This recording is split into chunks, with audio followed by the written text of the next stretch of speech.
Poison is packed with secrets, suspense, and sizzling romance between a good girl and 3 bad boys. Join me in this spicy, why choose, reverse harem romance filled with bad boys, blackmail, and darkness. We hope you enjoy! Chapter 6. Landon. An hour after our little chat with Amani and the guys and I went back to my place.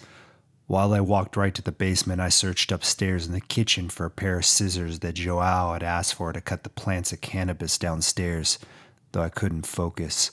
Mom lugged her purse into the house, heavy, dark bags under her eyes and a smile that didn't even make it past her lips. "You eat yet?" she asked, setting the bag down on the 4x4 kitchen table on top of a mess of beer cans that Dad must have left earlier. "Yeah." I grabbed a pair of scissors from the counter and turned around to ask her about her workday, but she was already out of the room and upstairs, gone, like she always was. I glanced at the basement door. I practically fucking lived down there, which was fine by me, but if I didn't show my face up here once in a while, things got bad. "You expect me to fucking believe you were working?" Dad shouted at Mom upstairs, his hoarse voice booming through the walls. A door slammed open. "Don't ignore me, you bitch. You're 5 minutes late. Where were you?" I grabbed my shit from the kitchen and lingered by the basement door waiting. When all Mom did was yell back, I blew a breath through my nose and walked down the stairs, shutting the door behind me softly so Dad wouldn't barrel down the stairs looking to pick a fight with me. Walking down the creaky steps, I kicked my shoes off on the basement cement floor. "What are you going to do with these?" I asked, handing Joao the scissors. He stood over the cannabis plant in the back room of the basement and clipped a couple that weren't ready yet. "They're not even done." "Jace Harbor texted me," Zhao said, retrieving a plastic baggie. "Harbor?" Kay asked, glancing up from his computer for a moment. "Ali's stepbrother? What's he want?" I asked. After following Zhao out of the back room and locking the door, I walked to the stained brown couch and collapsed onto it, thinking back to all the nights I had lain on this couch, jerking myself off to Amani. Amani fucking Abra. The sexiest little nerd that Redwood would ever have the pleasure of knowing.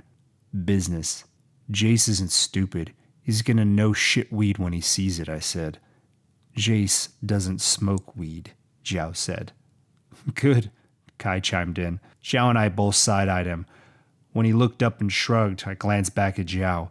"What do you mean he doesn't smoke it? Hasn't he been buying from us now for months? Where's it going?"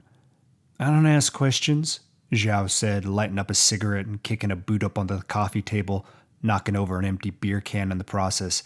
"But he has a job for us to do. This could be what we need to finally take down these rich Redwood motherfuckers." That garnered enough of Kai's attention and he looked over. "Fucking finally.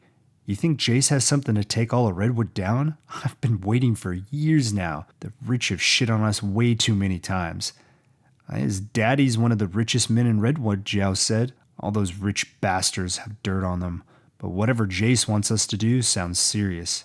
It's not something we're going to want to miss out on. By the time we're through, this town will be burned to the motherfucking ground." My lips curled into a smirk. It's about time. All these rich treat us like garbage. The girl, Amani, Rosie, whatever the fuck her name is the key. "It's Amani," I said through gritted teeth.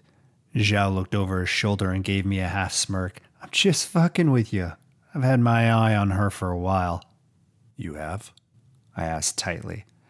"Her family is one that all Redwood adores. Mom is a neurosurgeon, Dad the CEO of an engineering company, and Amani's one of the top students in our graduating class. What better way of destroying Redwood than figuring out what their secret is and destroying them from the inside out? Redwood is only as good as its most adored family." I looked over at Kai. "You don't have anything to say about this?" Kai shrugged. "Well, it'll work, if they're actually doing something wrong." "And if they're not?" Zhao smirked. "If they're not, then we all get to enjoy Amani. A win-win for all of us." Lying back on the couch, I blew out a deep breath, my mind going back to the way Amani had felt in my hands earlier. Her pussy had been so fucking tight when I slipped my fingers inside of it. I knew she had done nothing but talk herself up on every video chat we had about how she'd take my cock down that throat of hers. She was a virgin, who had some dark secrets and fantasies. Over the course of the last year, she had told me every fucking one of them, and more about herself than I found out from the past 12 years we'd been in school together. If she could hide something like this from the world, then her parents must have been hiding something too. Come on, Zhao said, tossing me the lighter. She doesn't have you whipped already, does she? Cute little Rosie make you want to be a good guy now? I don't fucking believe it for a second, Landon. But could I do something like this to her? The short answer? Yes, I could. The long one? Well, that was a different story. This has been Poison, written by Amelia Rose. Narrated by Audrey O'Bain, Vels Library, Hector Carrillo, and Zach Bostrom. Copyright 2022 by Amelia Rose. Production copyright by Amelia Rose. Thank you for listening.